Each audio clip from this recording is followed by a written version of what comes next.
farewell to the Chairman Rajya Sabha, Honorable Prime Minister.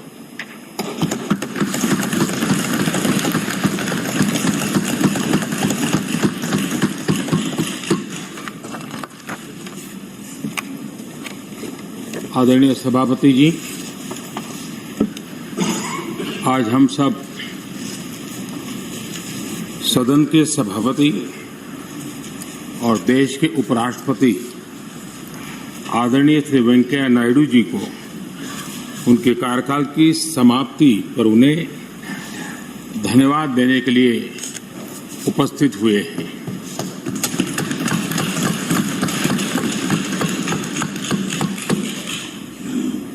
ये इस सदन के लिए बहुत ही भावुक पल है। सदन के कितने ही ऐतिहासिक पल आपकी गरिमामय उपस्थिति से जुड़े हुए हैं। फिर भी अनेक बार आप कहते रहे हैं, I have retired from politics but not tired from public life. और इसलिए इस सदन को नेतृत्व देने की आपकी जिम्मेदारी भले ही पूरी हो रही हो, लेकिन आपके अनुभवों का लाभ भविष्य में सुदीर्घ काल तक देश को मिलता रहेगा। हम जैसे अनेक सार्वजनिक जीवन के कार्यकर्ताओं को भी मिलता रहेगा। आदरणीय सभापति महोदय,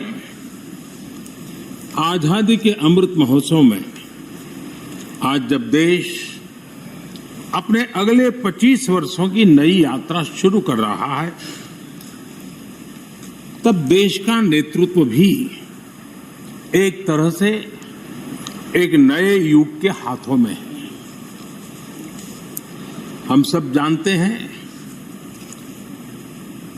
कि इस बार हम एक ऐसी 15 अगस्त मना रहे हैं जब देश के राष्ट्रपति, उपराष्ट्रपति, स्पीकर, प्रधानमंत्री सबके सब वो लोग हैं जो आजाद भारत में पैदा हुए हैं।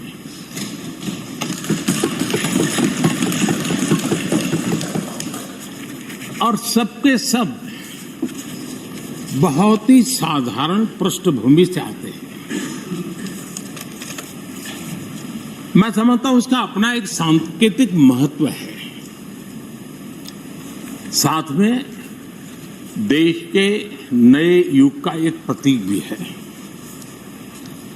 आदरणीय सभापति महोदय, आप तो देश के एक ऐसे उपराष्ट्रपति हैं जिसने अपनी सभी भूमिकाओं में हमेशा युवाओं के लिए काम किया है। आपने सदन में भी हमेशा युवा सांसदों को आगे बढ़ाया, उन्हें प्रोत्साहन दिया।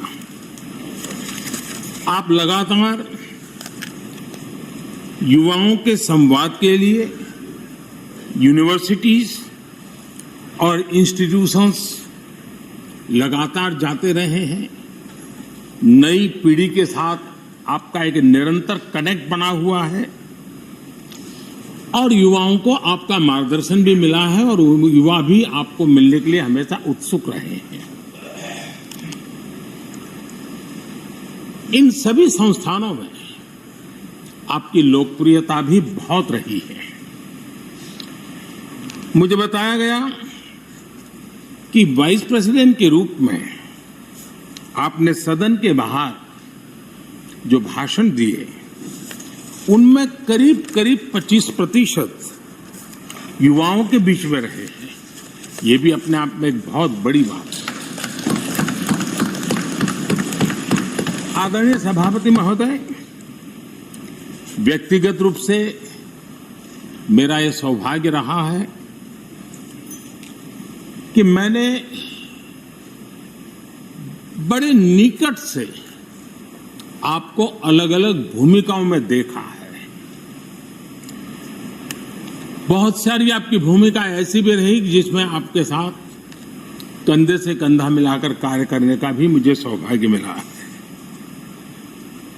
पार्टी कार्यकर्ता के रूप में आपकी वैचारिक प्रतिबद्धता रही हो, एक विधायक के रूप में आपका कामकाज हो, सांसद के रूप में सदन में आपकी सक्रियता हो, भारतीय जनता पार्टी के अध्यक्ष के रूप में आपका सांगठनिक कौशल्य और लीडरशिप की बात हो, कैबिनेट मंत्री के रूप में आपकी मेहनत, नवाचार का आपका प्रयास और उससे प्राप्त सफलताएं देश के लिए बहुत उपकारक रही है, या फिर उपराष्ट्रपति और सदन में के सभापति के रूप में आपकी गरिमा और आपकी निष्ठा। मैंने आपको अलग अलग जिम्मेदारियों में बड़े लगन से काम करते हुए देखा है। आपने कभी भी किसी भी काम को बोझ नहीं माना। आपने हर काम में नए प्राण फूंकने का प्रयास किया है। आपका जज्बा, आपकी लगन हम लोगों ने निरंतर देखी है। मैं इस सदन के जरिए प्रत्येक माननीय सांसद और देश के हर युवा से कहना चाहूंगा कि वो समाज, देश और लोकतंत्र के बारे में आपसे बहुत कुछ सीख सकते हैं।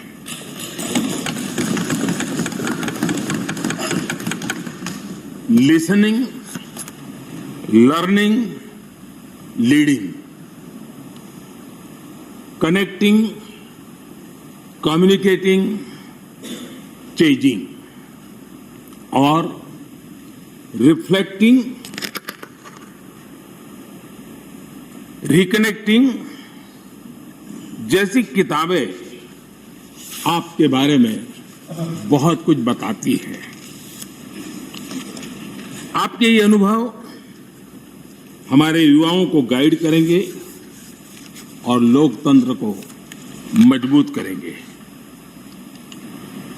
आदरणीय राष्ट्रपति महोदय, आपकी किताबों का जिक्र मैंने इसलिए किया क्योंकि उनके टाइटल में आपकी वो शब्द प्रतिभा झलकती है जिसके लिए आप जाने जाते हैं।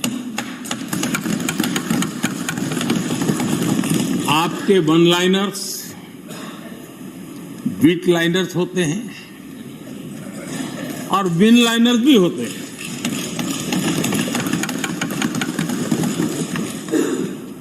यानी उसके बाद कुछ और कहने की जरूरत ही नहीं रह जाती। Your each word is heard, preferred and revered and never countered.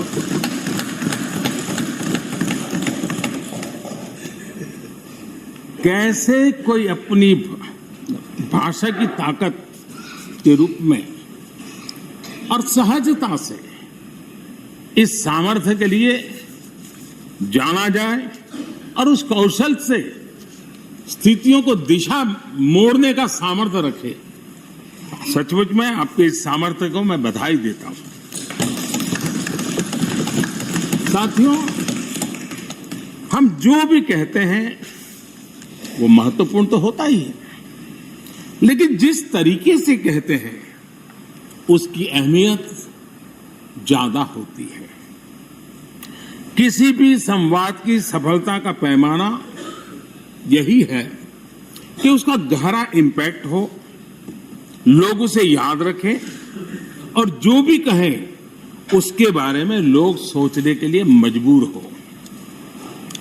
अभिव्यक्ति की इस कला में वेंकैया जी की दक्षता, उस बात से हम सदन में भी और सदन के बाहर देश के सभी लोग भली भांति परिचित हैं। आपकी अभिव्यक्ति का अंदाज जितना बेबाक है उतना ही बेजोड़ भी है। आपकी बातों में गहराई भी होती है, गंभीरता भी होती है, वाणी में बीट भी होता है और वेट भी होता है, वार्मथ भी होता है और विजडम भी होता है। संवाद का आपका तरीका ऐसे ही किसी बात के मर्म को छू जाता है और सुनने में मधुर भी लगता है। आदरणीय सभापति महोदय, अपने दक्षिण में छात्र राजनीति करते हुए अपना राजनीतिक सफर शुरू किया था। तब लोग कहते थे कि जिस विचारधारा से आप जुड़े थे उसका और उस पार्टी का निकट भविष्य में तो दक्षिण में कोई सामर्थ्य नजर नहीं आता है, लेकिन आप एक सामान्य विद्यार्थी कार्यकर्ता से यात्रा शुरू करके और दक्षिण भारत से आते हुए उस पार्टी के राष्ट्रीय अध्यक्ष के शीर्ष पद तक पहुंचे।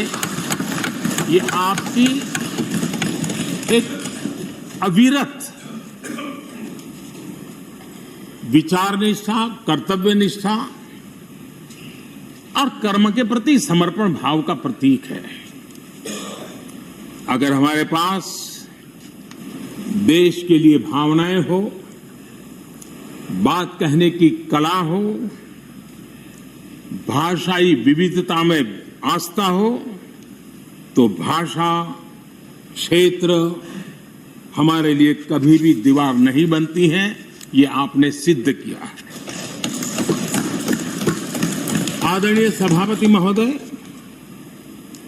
आपकी कही एक बात बहुत लोगों को याद होगी, मुझे तो विशेष रूप से याद है। मैंने हमेशा सुना है आप मातृभाषा को लेकर के बहुत ही टची रहे हैं, बड़े आग्रही रहे हैं, लेकिन उस बात को कहने का आपका अंदाज भी बड़ा खूबसूरत है। जब आप कहते हैं कि मातृभाषा आंखों की रोशनी की तरह होती है, मातृभाषा आंखों की रोशनी की तरह होती है, और आप आगे कहते हैं और दूसरी भाषा चश्मे की तरह होती है। ऐसी भावना हृदय की गहराई से ही बाहर आती है। वेंकैया जी की मौजूदगी में सदन की कार्रवाई के दौरान हर भारतीय भाषा को विशिष्ट अहमियत दी गई है। आपने सदन में सभी भारतीय भाषाओं को आगे बढ़ाने के लिए काम किया। सदन में हमारी सभी 22 शेड्यूल लैंग्वेज में कोई भी माननीय सदस्य बोल सकता है, उसका इंतजाम आपने किया। आपकी ये प्रतिभा, आपकी निष्ठा आगे भी सदन के लिए एक गाइड के रूप में हमेशा हमेशा काम करेगी। कैसे संसदीय और शिष्ट तरीके से भाषा की मर्यादा में कोई भी अपनी बात प्रभावी ढंग से कह सकता है, इसके लिए आप प्रेरणा पुंज बने रहेंगे।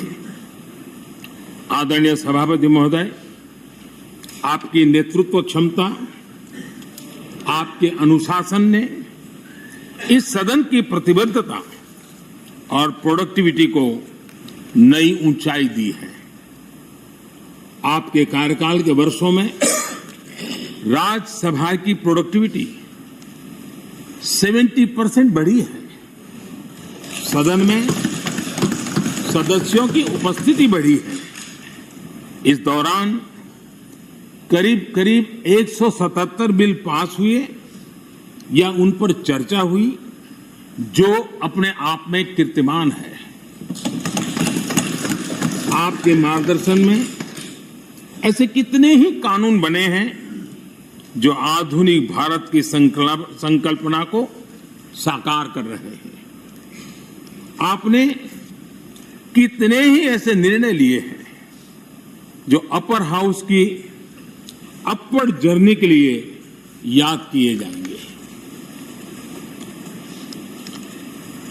सचिवालय के काम में और अधिक एफिशिएंसी लाने के लिए भी आपने एक समिति का भी गठन किया। इसी तरह राज्यसभा सचिवालय को सुव्यवस्थित करना, इंफॉर्मेशन टेक्नोलॉजी को बढ़ावा देना, पेपरलेस काम के लिए ई ऑफिस सिस्टम को लागू करना, आपके ऐसे कितने ही काम हैं जिनके जरिए उच्च सदन को एक नई ऊंचाई मिली है। आदरणीय सभापति महोदय, हमारे यहां शास्त्रों में कहा गया है, न सा सभा यत्र न सन्ति वृद्धा न ते ये न वदन्ति धर्मम। अर्थात जिस सभा में अनुभवी लोग होते हैं वही सभा होती है, और अनुभव लोग वही है जो धर्म यानी कर्तव्य की सीख दें। आपने मार्गदर्शन में राज्यसभा ने इन मानकों को पूरी गुणवत्ता से पूरा किया है। आप माननीय सदस्यों को निर्देश भी देते थे और उन्हें अपने अनुभवों का लाभ भी देते थे, और अनुशासन को ध्यान में रखते हुए प्यार से डांटते भी थे। मुझे विश्वास है कि किसी भी सदस्य ने आपके किसी भी शब्द को कभी अन्यथा नहीं लिया। ये पूंजी तब पैदा होती है जब व्यक्तिगत जीवन में आप उन आदर्शों और मानकों का पालन करते हैं। आपने हमेशा इस बात पर बल दिया कि संसद में व्यवधान एक सीमा के बाद सदन की अवमानना के बराबर होता है। मैं आपके इन मानकों में लोकतंत्र की परिपक्वता को देखता हूं। पहले समझा जाता था कि अगर सदन में चर्चा के दौरान शोरगुल होने लगे तो कार्यवाही को स्थगित कर दिया जाता है, लेकिन आपने संवाद, संपर्क और समन्वय के जरिए न सिर्फ सदन को संचालित किया बल्कि उसे प्रोडक्टिव भी बनाया।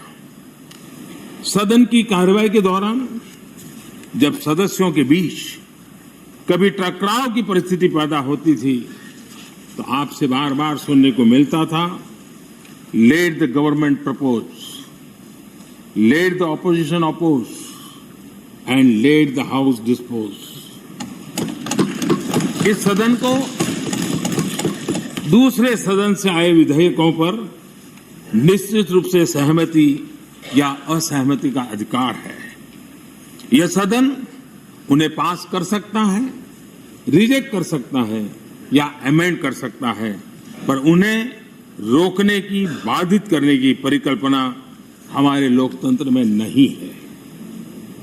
आदरणीय सभापति महोदय, हमारी तमाम सहमतियों और असहमतियों के बावजूद आज आपको विदाई देने के लिए सदन के सभी सदस्य एक साथ उपस्थित हैं। यही हमारे लोकतंत्र की खूबसूरती है। ये आपके लिए इस सदन के सम्मान का उदाहरण है।